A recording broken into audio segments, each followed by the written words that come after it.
kulanti wacan ku soo dhowaada barnaamijkii asbuuclaha ahaa ee aynu idinku soo gudbin jirnay guulaha qaranku uu gaaray iyo waxqabadka asbuuca ay dalka ka hirgelisay dowladda uu hogaamiyo madaxweyne maxamed cabdulaahi farmaajo.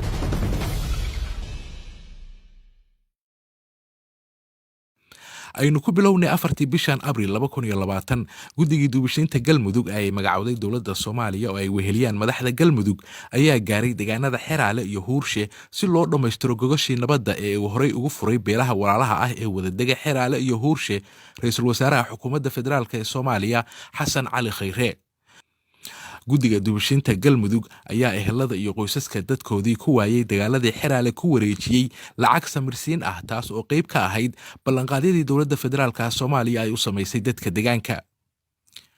5 bishan Abriil 2020 iyadoo la fulinayo amarkii madaxweynaha Jamhuuriyadda Federaalka ee Soomaaliya Maxamed Cabdulaahi Farmaajo uu cafiska ugu fidiyay 148 maxbuus ayaa xeraalyaha guud ee qaranka Saleebaan Maxamed Maxamuud waxa uu goobjoog ka noqday maxaabiis laga sii deynayo xabsiga dhexe ee Xamar. maxaabiista nasiibka u yeeshay in lagu sii daayo cafiska uu fidiyay madaxweynaha Jamhuuriyadda Federaalka Soomaaliya ayaa sheegay inay aad ugu faraxsan yihiin cafiska madaxweynaha dalku u fidiyay waxaana ay ballan qaadeen inay ka fogaan doonaan wax kasta oo ay ku mutaysan karaan mar kale xabsi. 5 bishan Abriil 2020 gudoomiyaha gobolka Banaadir iyo maareeyaha wakaaladda dhismaha horumarinta qaranka ayaa dhagax dhigay fagaaraha midnimada oo loogu magac daray ex xaruntii hore ee baarlamaanka halkaasi oo uu ka muuqday burbur xoog leh sanado badanna aan helin wax dayactir ah. fagaaraha midnimada oo dhismihiisu bilowday waxay dowladda Soomaaliya ay qorshaysay in laga dhigo goob taariikhi ah oo bulshada ay u soo dalxiis tagto sida uu sheegay gudoomiyaha gobolka Banaadir ahna duqa Muqdisho Cumar Maxamuud Maxamed. maareeyaha wakaaladda horumarinta dhismaha qaranka sareeyo guud Bashiir Maxamed Jaamac ayaa sheegay in dowladhiska xaruntan uu qaadan doono muddo 3 bilood ah wuxuuna intaasi raaciyay in halkan ay noqon doonto beer aad u weyn oo bulshada ay ku nastaan iyo jidka ugu ballaaran ee wareegsan ee ku yaala magaalada Muqdisho. 5 bishan Abriil 2020 madaxweynaha Jamhuuriyadda Federaalka ee Soomaaliya Maxamed Cabdulaahi Farmaajo ayaa soo saaray baaq degdeg ah oo ku socda madaxda dowlad goboleedka Koonfur Galbeed odayaasha dhaqanka iyo waxgaradka kuwaas oo uu dhamaantood madaxweynuhu ugu baaqay inay si degdeg ah ugu istaagaan xalinta colaadda macna darrada ah ee beelaha walaalaha ah ku dhex martay degmada Wallaweyn ee gobolka Shabeellada Hoose. 5 bishan Abriil madaxweyne Farmaajo ayaa sidoo kale ku amray ciidamada xoogga dalka iyo maxkamadda ciidamada qalabka sida in loo hawlgalo sidii loo joojin lahaa colaadaasi kadibna cadaaladda loo horkeeni lahaa kuwa ku dhaqaaqay falalka alxandarrada ah iyo kuwa horboodaya dagaalka labada beelood ee walaalaha ah. 5 bishan Abriil ciidamada xoogga dalka ayaa khaarijiyay 4 maleeshiyaad ah oo ka tirsan shabaab kadib hawlgal ay ciidanku ka sameeyeen inta u dhaxaysa degmooyinka Buula Burde iyo Jallaqsi ee gobolka Hiiraan. taliyaha ururka 41aad guutada 5aad qaybta 27aad ee ciidamada xoogga dalka Soomaaliyeed Dhamme Cabdiqaadir Cali Nuur ayaa sheegay in hawlgalkooda oo lug ahaa ay ka soo bilaabeen deegaanka Buula Burde. wuxuu intaas ku daray in xilliga ay hawlgalka ku jireen argagixisada shabaab ay ka soo badbaadiyeen 3 gaari oo xamuul ahaa iyagoo doonaya inay dhac iyo dil u geystaan shacabka rakaabka ah ee baabuurtaasi saarnaa. habeennimadii ay soo galaysay 5 bishan Abriil ciidamada booliska ayaa xabsiga u taxaabay saraakiil ka tirsan wasaaradda caafimaadka kadib markii lagu soo eedeeyay musuqmaasuq iyo wax isdabamarin.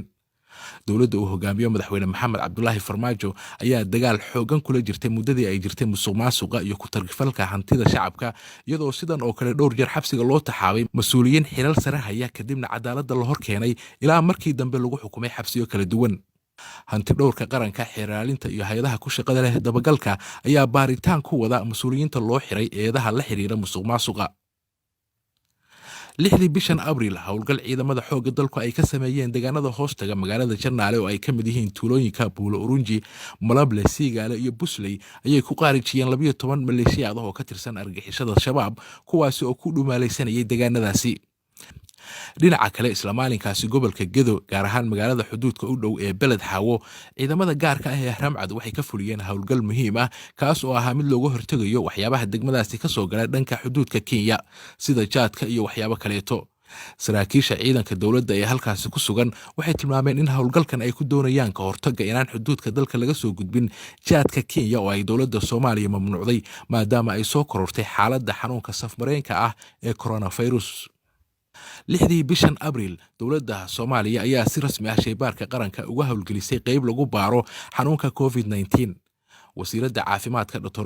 Fawziya Abikar Nuur ayaa ugu bishaaraysay shacabka Soomaaliyeed in hadda wixii ka dambeeya xarunta shaybaarka qaranka lagu baari doono cudurkaasi lagana kaaftoomi doono baaritaanadii loo qaadi jiray dalka dibaddiisa.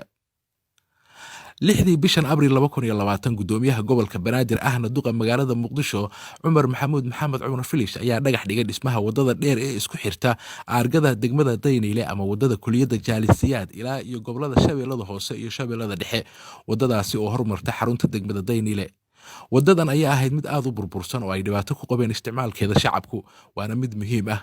dowladda uu hogaamiyo madaxweyne Farmaajo waxaa muuqata inay xoogga saartay dhismaha kaabayaasha dhaqaalaha oo jidadku ay ka mid yihiin iyo xarumaha danta guud.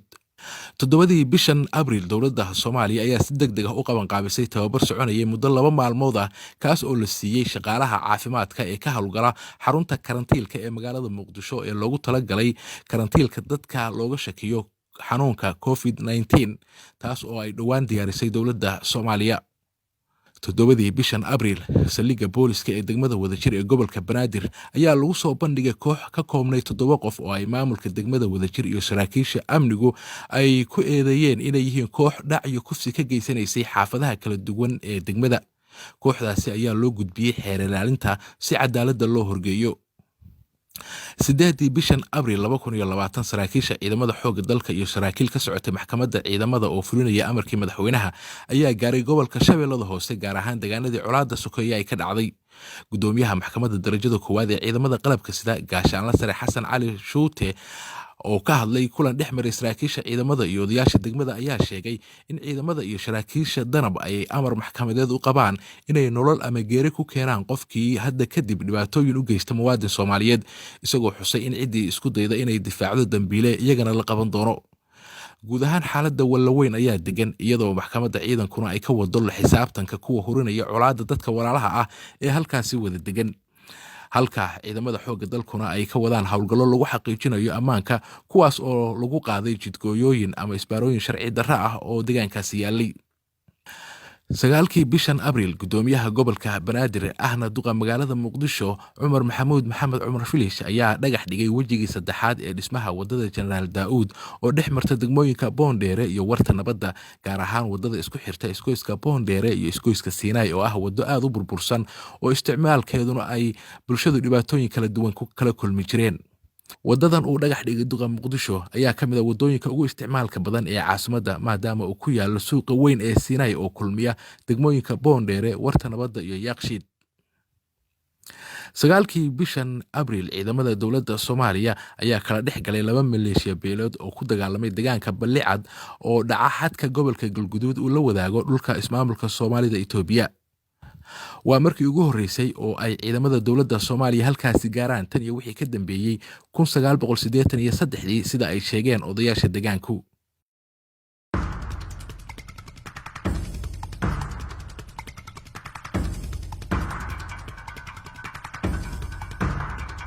intaas ayaan ku soo gabagabeynaynaa barnaamijkii waxqabadka asbuuca. haddii alla idmo waa inoo iyo asbuuca dambe maanta oo kale. inta ka horeysa nabad iyo caafimaad qab ayaan idin rajaynaynaa.